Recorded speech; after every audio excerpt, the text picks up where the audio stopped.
বাঘ ও খরগোশের বন্ধুত্ব। একদা এক জঙ্গলে বাস করত একটি বাঘ। সে একদিন জঙ্গলে ঘুমোচ্ছিল।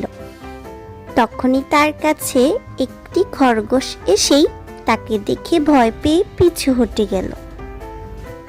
এই যে খরগোশ, আমাকে তুমি ভয় পেও না, আমি তোমাকে কিছু করব না। তোমাকে বিশ্বাস করলে তুমি যদি আমায় খেয়ে নাও? না, আমি তোমায় খাবো না, একবার আমায় বিশ্বাস করে তো দেখো, আমি তোমার প্রকৃত বন্ধু হয়ে উঠব। তারপর বাঘ ও খরগোশ পরস্পর মিষ্টি বন্ধু হয়ে উঠল। ওদের বন্ধুত্ব তো দিন দিন বেড়েই চলছে। এই বন্ধুত্ব দেখলে আর পারা যাচ্ছে না, আমাকে কিছু একটা করতে হবে। শিয়াল চলল তার এক বন্ধু শিয়ালের কাছে।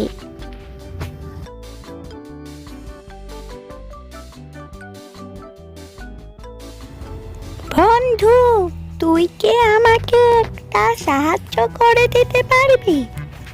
বাঘ ও খরগোশের বন্ধুত্ব ভাঙতে হবে।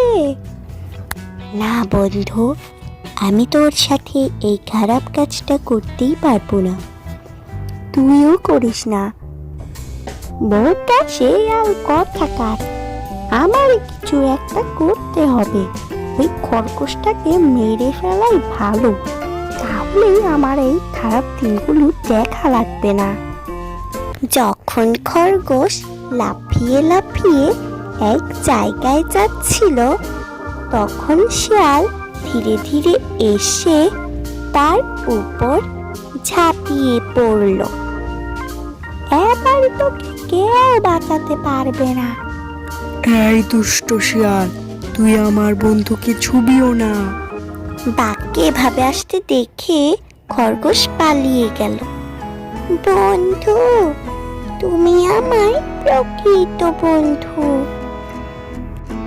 আগে বন্ধু তুমি এটা বলো, তুমি ঠিক আছো কি না? তোমার কিছু হয়নি তো? না বন্ধু, আমার কিচ্ছু হয়নি। চলো আমরা আগের মতো খেলাধুলা করি।